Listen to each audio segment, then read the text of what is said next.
Hello friends, I hope आप सब अच्छे होंगे। तो आज इस वीडियो में हम बात करेंगे आपके बारे में। यस, उन सभी एस्पिरेंट्स के बारे में बात होने वाली है जो तैयारी कर रहे हैं गवर्नमेंट जॉब पाने की, चाहे वो केंद्रीय विद्यालय संगठन हो या किसी भी स्टेट में टीचर बनने के बारे में सपना देख रहे हैं। तो हमारे जो फेस है जॉब से पहले का, जो स्ट्रगलिंग फेस है, तो बहुत सारे हमारे मन में सवाल रहते हैं, मिथ रहते हैं। तो आज हम उन्हीं के बारे में बात करेंगे।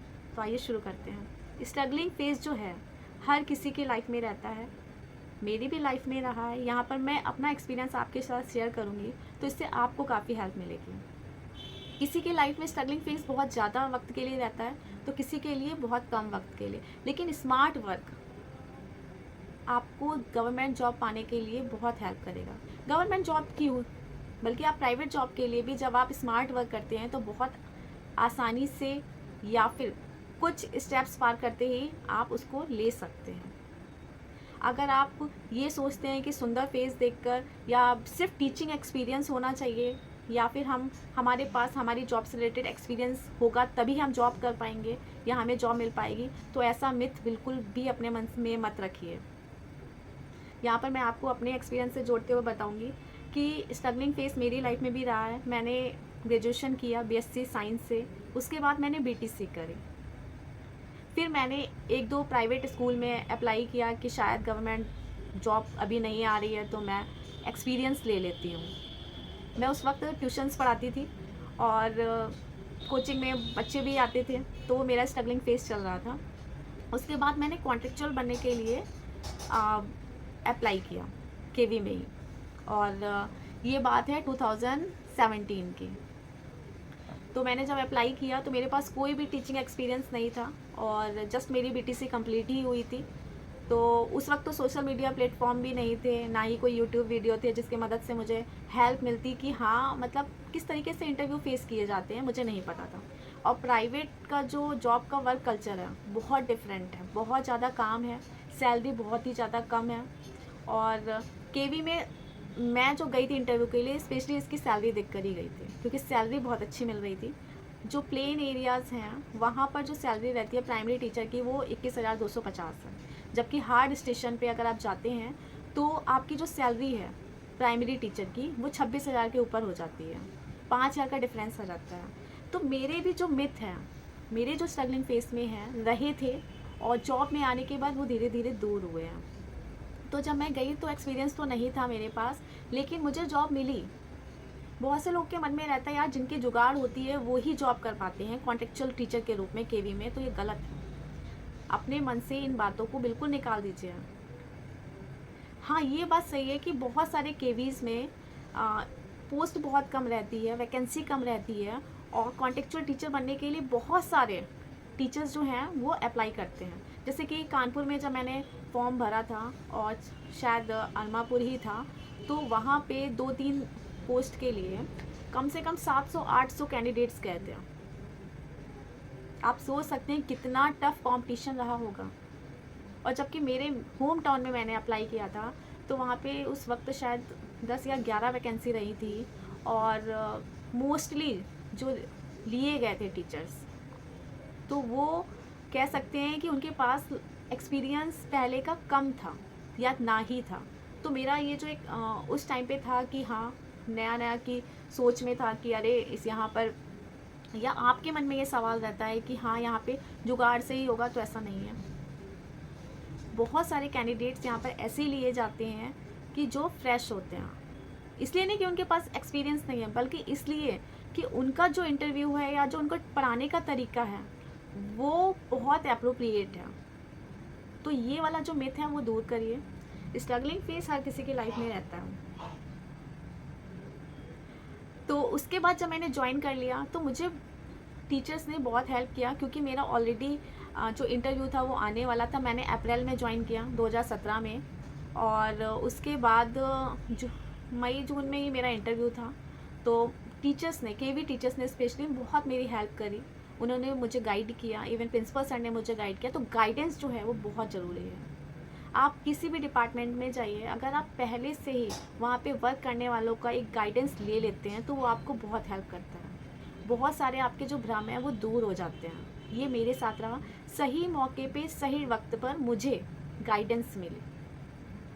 तो टीचिंग एक्सपीरियंस हो ज़रूरी नहीं। इसके बाद जब मैंने ज्वाइन कर लिया एज ए परमानेंट टीचर केवी में, तो मुझे लगता था यार मतलब कॉन्टेक्चुअल टीचर के लिए इतनी वो नहीं रहती है, मतलब ज़्यादा कुछ उसके लिए तैयारी करने की ज़रूरत नहीं है, ऐसा कुछ नहीं है।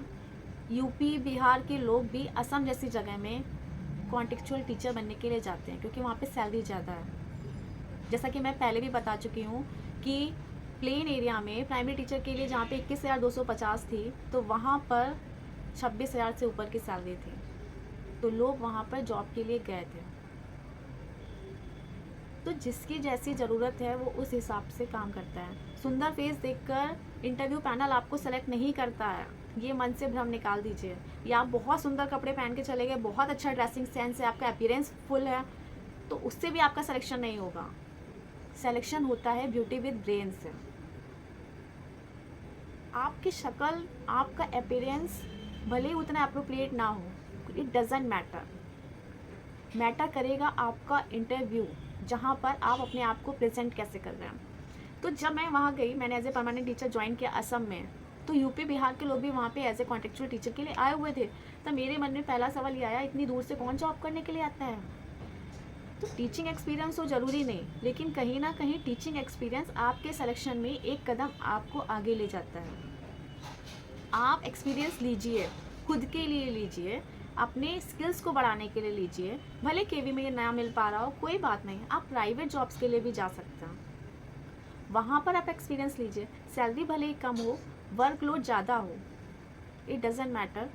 थोड़ा सा अपने आप को इम्प्रूव करने के लिए, ग्रो करने के लिए, खुद को बिज़ी रखने के लिए आप एक्सपीरियंस लीजिए।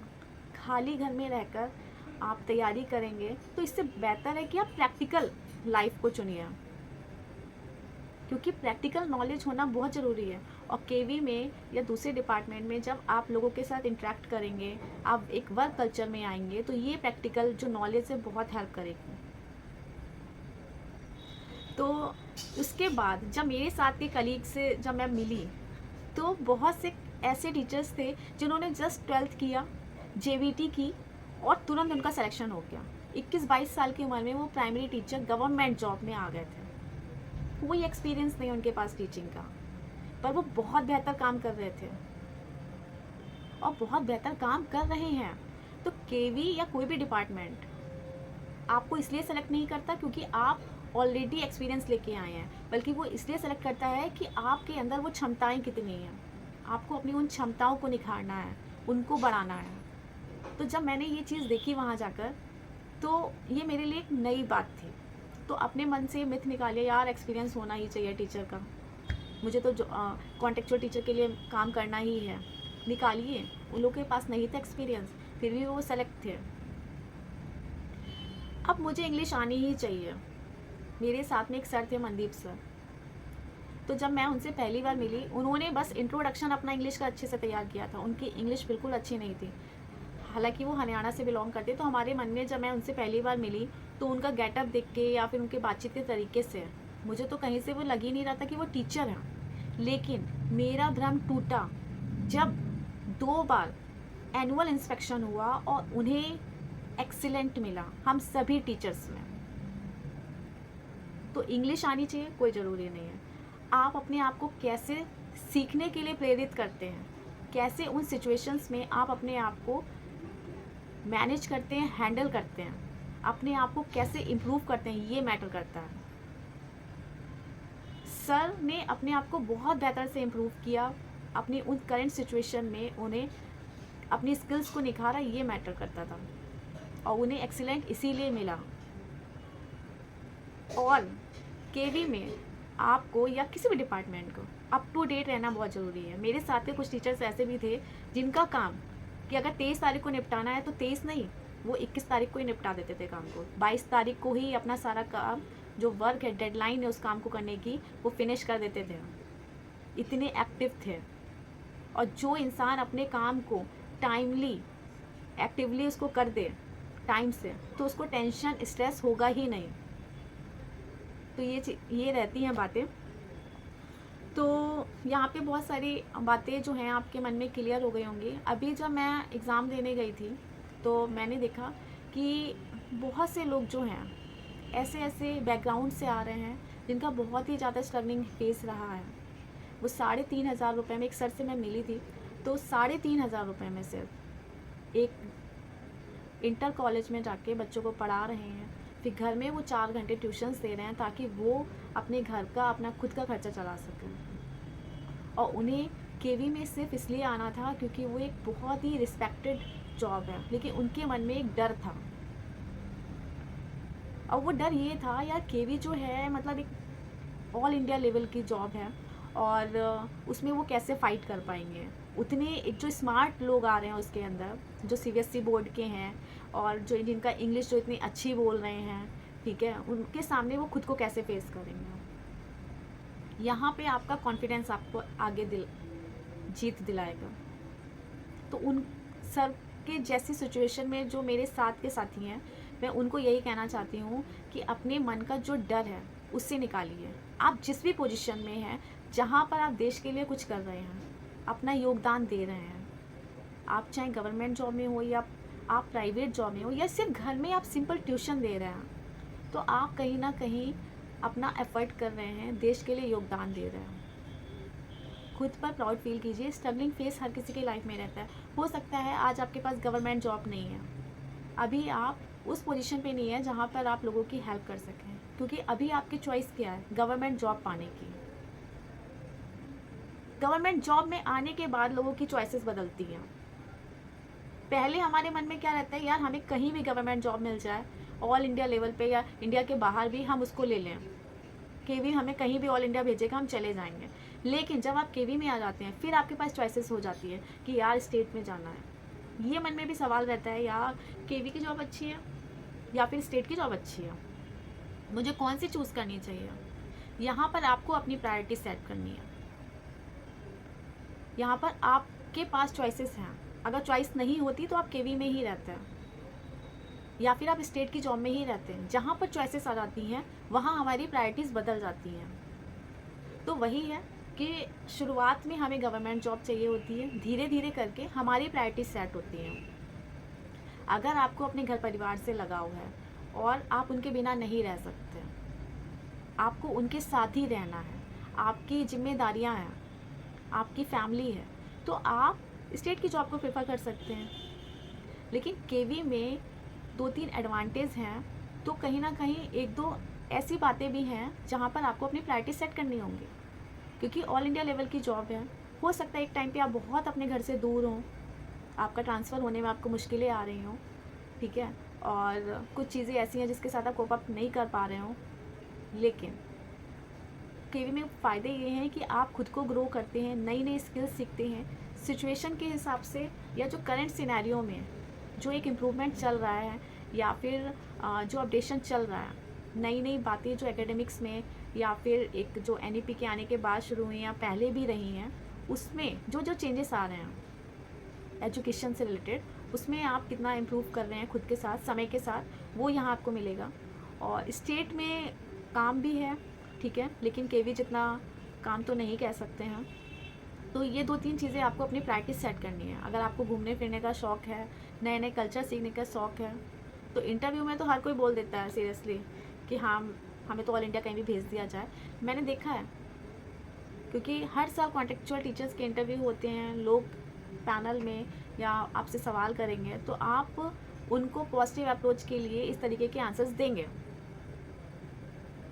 कि हाँ हमें तो ऑल इंडिया कहीं भी भेज तो चले जाएंगे। लेकिन जहाँ आपका सिलेक्शन हुआ, आपकी प्रायोरिटीज़ बदल जाती हैं, फिर तो आपको अपने घर ही जाना है,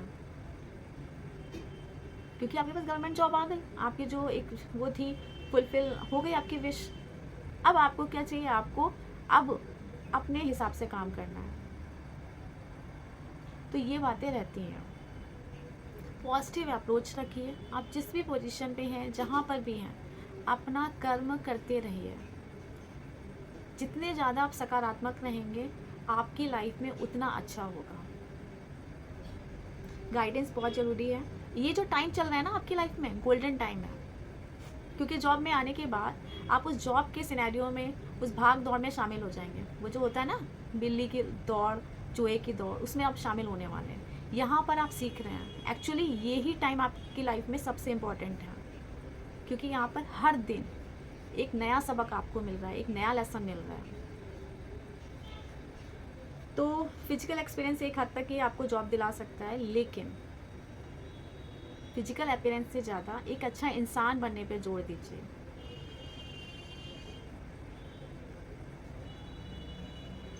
तो आज के लिए बस इतना ही, मुझे अपनी बात यहीं तक कहनी थी।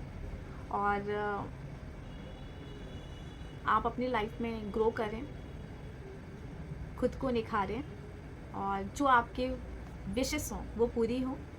मेरी शुभकामना। All the best.